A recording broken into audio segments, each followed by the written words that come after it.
एक समय की बात है, एक गांव में एक ब्राह्मण रहता था। एक बार किसी परिवार ने उसे अपने यहाँ ब्राह्मण भोज पर बुलाया और दान में उसे एक बकरा दिया। बकरे को पाकर वो बड़ा खुश हुआ और खुशी से अपने घर जाने लगा। रास्ता लंबा और सुनसान था।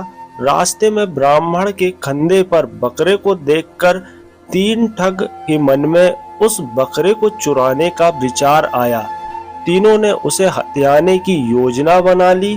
तीनों अलग अलग हो गए। ब्राह्मण के पास से गुजरते हुए एक ठग ने उनसे कहा, क्या पंडित जी, एक ब्राह्मण होकर एक कुत्ते को अपने कंधों पर उठा रखा है आपने? ब्राह्मण ने कहा, अंधे हो क्या?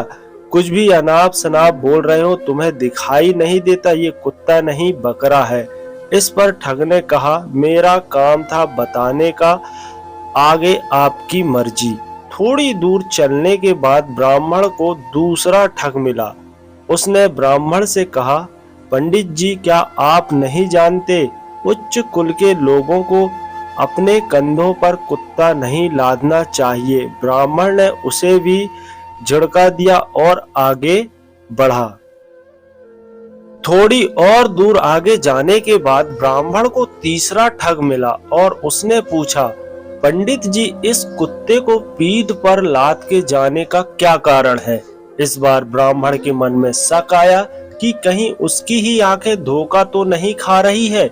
इतने लोग तो झूठ नहीं बोल सकते। और उसने रास्ते में थोड़ा आगे जाकर बकरे को अपने कंधे से उतार दिया और अपने घर की ओर आगे बढ़ गया।